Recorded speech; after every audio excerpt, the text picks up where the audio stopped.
Yo, what's up, everybody, and welcome to what is the very first episode of the Afro Design podcast.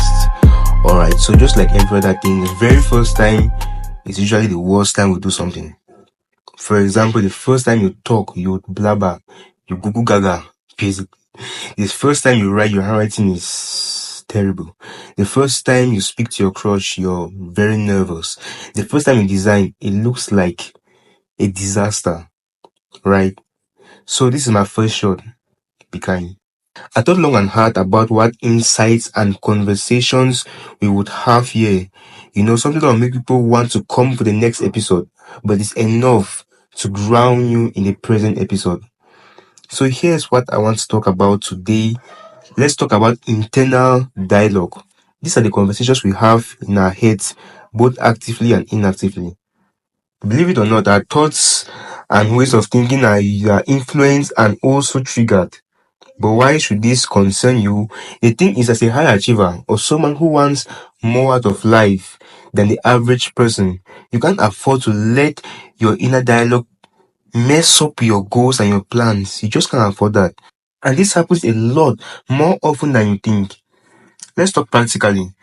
Okay, let's say you are told that we are told we are to love ourselves and have self-care and self-whatever. But I believe that our understanding of this is heavily misguided.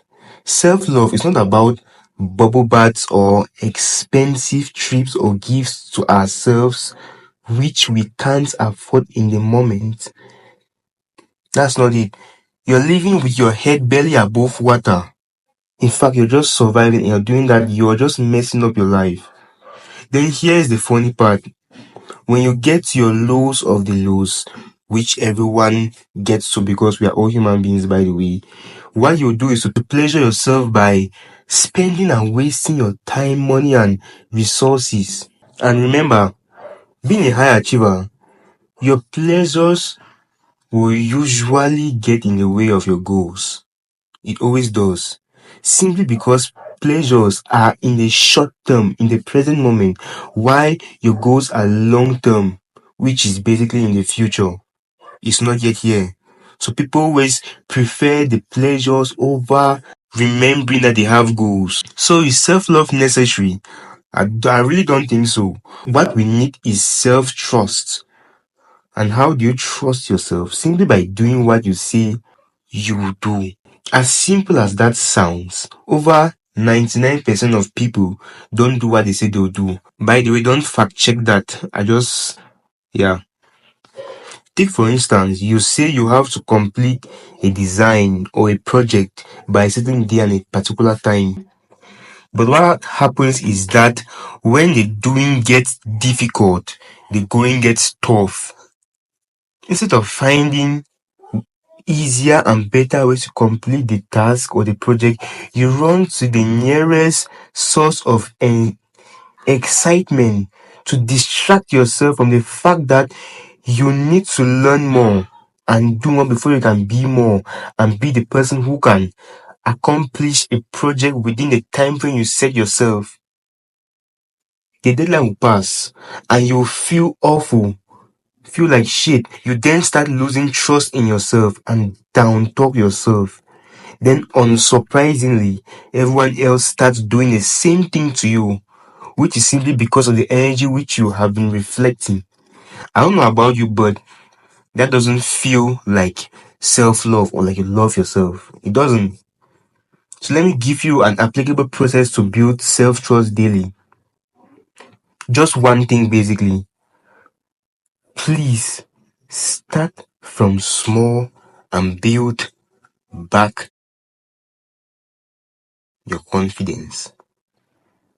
One thing we do is overwhelm ourselves with too many tasks and huge milestones which we cannot accomplish within the deadlines we set ourselves. Here's what you do. Look for the smallest task, the smallest milestone, the easiest thing you can do. Complete it.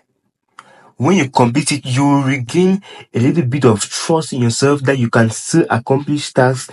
From then, you can start progressing by slowly increasing the level of intensity, difficulty, and eventually the volume. The point is to accomplish as many goals as possible that will give you back your self-confidence. So that's what I would like you to do. Just do the small things and focus on them every single day. Yeah, so that's it, guys. That's the end of the first episode of the Afro Design podcast. I wonder what you think about it, by the way. Hit me up in the comments about what you think and the kind of conversations you'd like for us to have in the future. And when the time is right, we could even start inviting some guests here and have some more interesting conversations. But for now, this is day 1 and episode 1. Et voila.